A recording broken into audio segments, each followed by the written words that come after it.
Hello!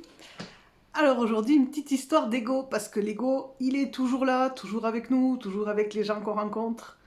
Donc à chaque instant de notre quotidien, on va rencontrer des égos, les nôtres et ceux des autres. Et des fois, c'est pas toujours évident de les gérer. La petite histoire. J'en ai déjà parlé dans une vidéo précédente. Je me suis inscrite dans ce qu'on appelle une épicerie coopérative, on va dire, où en fait tout le monde est adhérent, tout le monde cotise pour en faire partie. En fait, on a des parts sociales et ensuite on donne un temps de travail. Donc il s'agit de 3 heures toutes les 4 semaines et en échange on peut acheter dans cette épicerie et les prix sont moins chers avec des produits bio et des produits locaux puisque la marge est vraiment au minimum. Mais ça demande un investissement et donc d'y travailler régulièrement.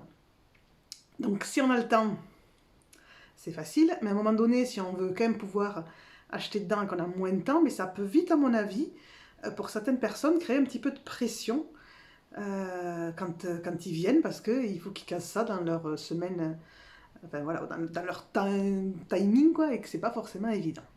Je dis ça parce que euh, je me dis que c'est peut-être ce qui peut arriver à certaines personnes qui viennent faire, alors on appelle ça des piafs, parce qu'on a, voilà, c'est un nom d'acronyme, mais voilà, ça fait une piaf.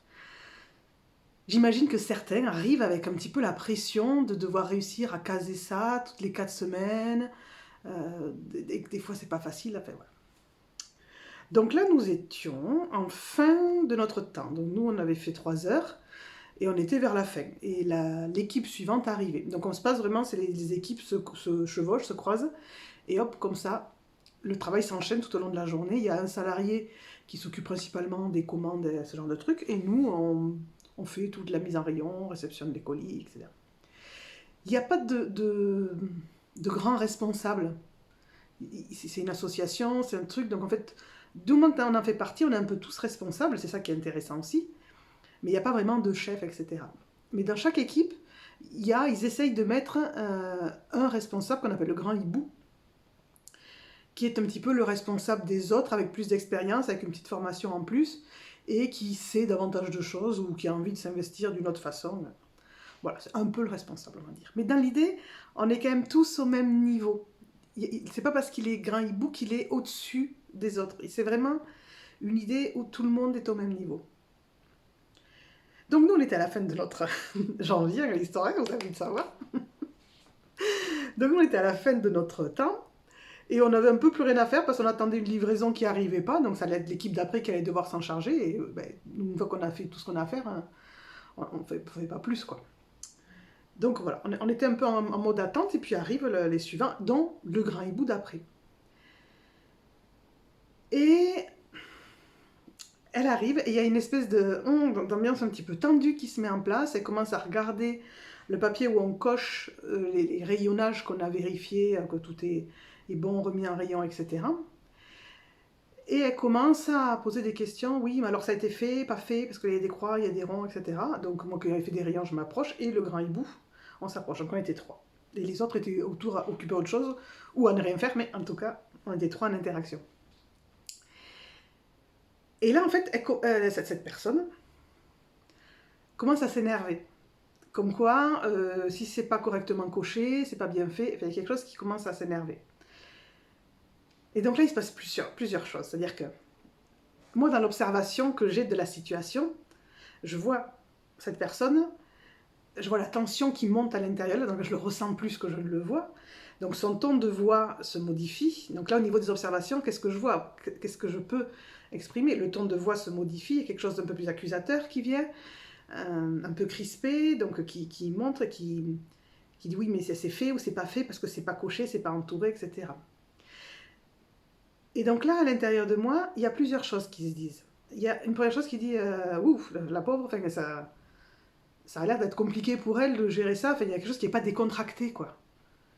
Il y a vraiment quelque chose qui n'est pas décontracté, c'est-à-dire il y a une pression, il y a vraiment une tension, alors qu'on est sur une activité, on donne 3 heures toutes les 4 semaines, on vient, on fait le job et on repart, et on passe un bon moment, et puis il y a quelque chose qui pour moi, devrait être décontracté. Donc là, Vous voyez qu'il arrive?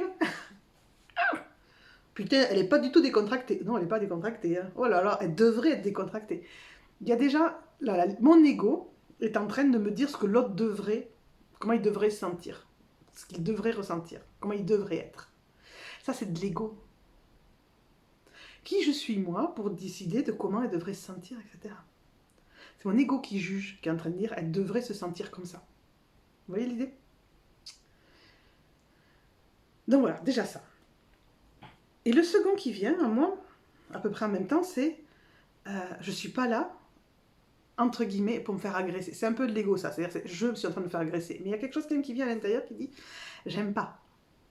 J'aime pas comment ça se passe, j'aime pas comment elle me parle, j'aime pas comment elle parle tout court, j'aime pas l'ambiance que ça crée, c'est pas ok. Il y a quelque chose qui est pas agréable. Et là, dans les possibilités que j'ai, il y a soit je lâche l'ego, hein, qui attaque, hein. Je vais en prendre un autre, j'en ai un nouveau, qui attaque bien. Donc soit je lâche l'ego, tu me parles pas comme ça, hein. Vous voyez le truc, vraiment, on lui saute dessus, quoi, on l'agresse. Soit je vais aller m'intéresser à ce qui se vit pour elle. Alors là, ça c'est vraiment avoir la curiosité de dire est-ce que tu es embêté parce que tu n'as pas la clarté de savoir si ça a été fait ou pas fait, donc tu sais pas ce que tu dois faire toi de ton côté. Parce qu'en fait c'était ça. C'est-à-dire elle d'un seul coup, elle savait pas si elle devait refaire les rayons, finir quelque chose, si ça avait vraiment été fini, etc. Elle appliquait un petit peu ce qu'on lui avait appris en tant que grand hibou, elle arrive, elle check, elle voit ce qu'il y a à faire pour après le dire à ses équipes, ce qu'il y a à faire, etc. Donc quelque part elle manquait de clarté. Et après, il y a la dernière option, pour voilà, lâcher l'ego, m'intéresser à elle. Et la dernière option, c'est celle peut-être à laquelle moi je suis le plus à l'aise et que c'est un peu ma facilité à moi, c'est d'aller exprimer ce que je ressens. Et là, c'est ce que j'ai fait, je lui ai dit, attends, excuse-moi, moi je veux bien que ça ne soit pas comme il faut, mais par contre, moi c'est ma troisième fois que je viens, j'aimerais juste qu'on me parle autrement et qu'on m'explique les choses plutôt qu'on me dise comme ça ce qui ne va pas, quoi. Parce que à ce moment-là, c'était trop dur pour moi d'aller me connecter à elle. Je la connaissais pas. C'est ça qui est difficile aussi quand on ne connaît pas du tout les gens. D'aller lui dire est-ce que tu aurais voulu avoir de la clarté? C'est super chaud, quoi. Enfin, je veux dire, la façon de le tourner et tout, on n'a jamais eu d'interaction, on ne s'est jamais dit bonjour. Enfin, il y avait quelque chose qui était. Donc là, ma seule solution, c'était, à part le lâcher à lui, c'était d'aller lui dire que non, non, c'est pas ok, quoi. Je veux bien l'écouter, je veux bien qu'elle me dise qu'on mette au clair le truc, mais pas de cette façon-là. Donc ça n'a pas été oui, je voudrais que tu me parles pas comme ça. Non, non, c'était excuse-moi, là, j'aimerais vraiment que ça soit plus cool quand on échange et essayer de pouvoir parler. Alors, je sais plus les mots exacts, mais il y a quelque chose qui était plus de je que de tu. C'est pas ta faute, toi, c'est je. Et là s'enchaîne une espèce de petite discussion un peu très rapide avec donc mon grand GH qui était de mon équipe, elle et moi. Et en fait, le grand GH, il explique, alors qu'elle avait commencé, elle, à expliquer l'histoire des croix et des ronds. C'est-à-dire, sur la feuille, on met une croix quand on commence à faire le job et on met un rond autour quand on a fini. Ok, c'est clair. Et mon grand GH explique ça, mais en 3 phrases. Plop, plop, plop, plop, plop, ok, ok. Et en fait, ce qui était super intéressant, c'est qu'à ce moment-là, pour elle, c'est pas elle qui l'avait dit. Et son ego, parce que c'est son ego, soyons ok, dissocions la personne de son ego. C'était pas la personne, c'était son ego là qui était devant elle. D'accord? Attendez, j'arrive. Je mon lion. C'était l'ego, c'était lui qui était devant elle. Et qui a répondu alors j'aimerais vraiment qu'on me laisse parler et pouvoir moi expliquer, quand je commence à expliquer quelque chose, aller jusqu'au bout. Donc il y avait un truc qui était, son ego, il était collé à elle, devant elle, et c'est lui qui dirigeait à ce moment-là. C'est lui qui avait le contrôle. C'est-à-dire que peut-être qu'elle, à l'intérieur, elle avait envie de laisser couler, de dire ah ben ok, merci d'avoir expliqué, je passe à la suite. Mais il y avait lui devant qui disait moi, j'ai commencé à parler, je veux aller jusqu'au bout. Je veux m'exprimer. Et donc voilà, elle exprime ça, qu'elle voulait, elle, expliquer le truc, aller jusqu'au bout, et dire... voilà, elle voulait dire la même chose que a dit mon grand GH, mais elle voulait le dire elle. Et là, c'était vachement intéressant, parce que, en fait, mon grand GH et moi-même, je sais pas, lui, dans sa tête, ce qui s'est passé. Mais moi, dans la mienne, ça a été, ok, vas-y, dis-le. C'est ok, c'est pas ma préférence. Franchement, j'ai pas besoin d'entendre une seconde fois, j'ai compris la première fois. Et en plus, moi, j'étais même pas concernée, puisque moi, j'avais fait mes croix et mes ronds. Donc, enfin bon. Moi, j'avais vu des croix et des ronds, j'avais fait des croix et des ronds, je savais même pas ce que ça voulait dire, mais j'avais fait mes croix et mes ronds. Enfin bon, ça, c'est l'anecdote. Donc, il y a un truc à l'intérieur de moi qui était... Juste, j'étais contente d'avoir appris un nouveau truc. Voilà, j'étais juste contente d'avoir appris un nouveau truc, mais elle avait lui, là, qui était en train de dire, je veux, moi, dire quelque chose. Et moi, à l'intérieur, ça a été, ok, vas-y. Dis-le. C'était ça, où je lui disais, écoute, tu nous casses les... Hein, et je me casse. Donc là, c'était mon ego qui lui répondait, va te faire foutre, quoi. Et, non, c'était pas correct. Enfin, c'était pas correct. Il y avait vraiment, voilà, ou mon ego à moi qui me dit, c'est pas correct de dire ça, ou quelque chose à l'intérieur qui dit, si je fais ça, ça va encore plus l'agacer. Et j'ai pas envie de ça. Vous voyez la subtilité entre l'ego qui... Toutes ces voix, le pourquoi, c'est vachement chaud de démêler tout ça, quoi. Et des fois, on a une attitude qui est un peu entre les deux. Et là, c'était ça. En fait, le grand hibou, le mien, mon équipe et moi, on n'a rien dit, on s'est tu. On l'a laissé dire ce qu'elle voulait dire, c'est-à-dire elle a répété quasiment exactement ce que mon grand hibou avait dit. Elle a répété. Et quand elle a répété, on lui a dit, bah, écoute, pour nous, tout a été fait, c'est juste que les personnes ne savaient pas et n'ont pas coché les cases, donc tu peux tout caser, tout cocher, parce qu'on a tout vérifié. Et on est parti. Et je crois qu'autant lui que moi, on avait qu'une envie, c'était de ne pas envenimer, on va dire, la situation. C'est-à-dire qu'on avait dit, ok, moi c'est ça, et j'imagine que lui c'est quelque chose comme ça, ou alors c'est peut-être la peur du conflit, ou ça peut être autre chose, mais moi c'était, j'ai rien à gagner à m'énerver après elle, ou à l'énerver encore plus. J'avais rien à gagner. À la rigueur, ce que j'aurais voulu, c'est qu'elle, elle puisse redescendre, mais on ne se connaît pas. Donc il y a quelque chose qui était...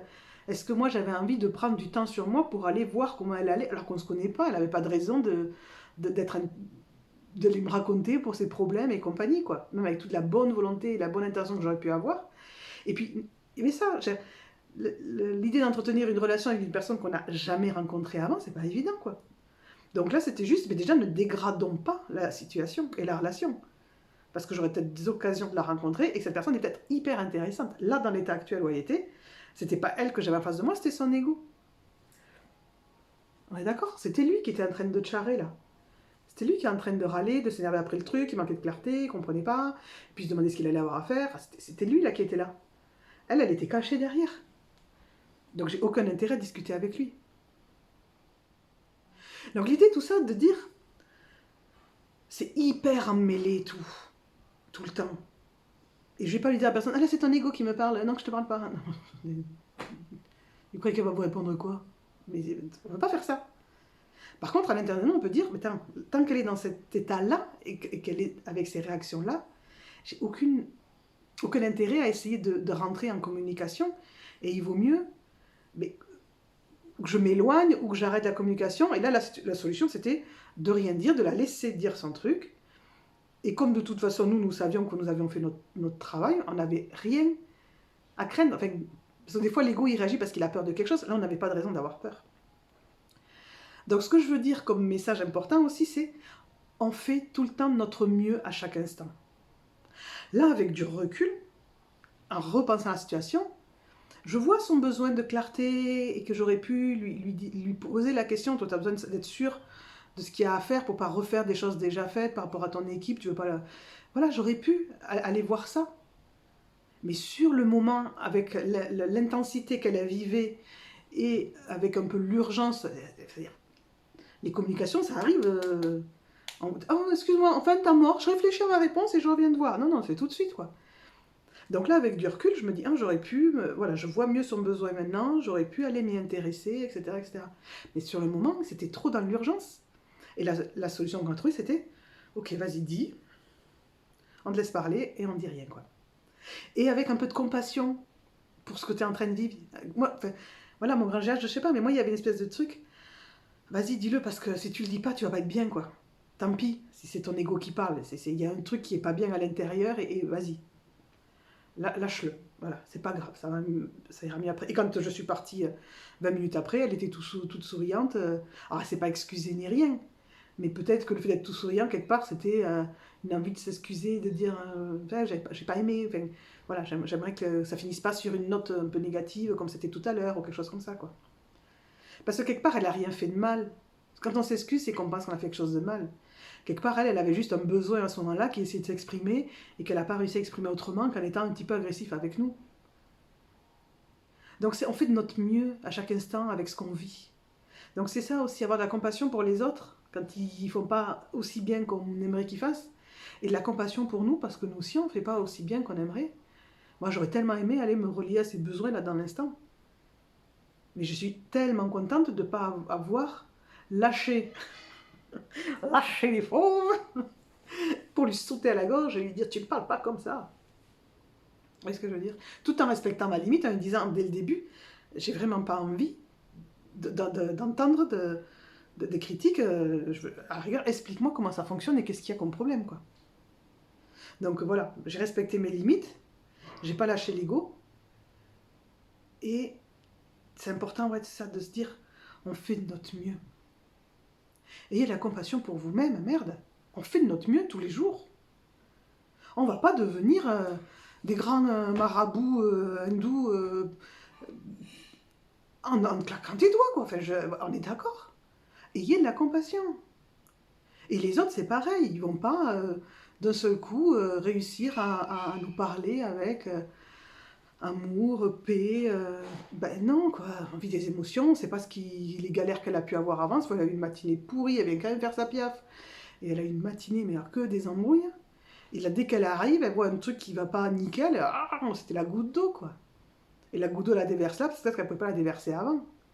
Et encore, ça va. Elle n'a pas été non plus hyper agressive, quoi. C'était juste que, voilà. Alors, pour nous, ça manquait de décontraction par rapport au lieu, au cadre et à l'ambiance. Donc voilà, je me répète un peu à la fin, donc je vais arrêter là.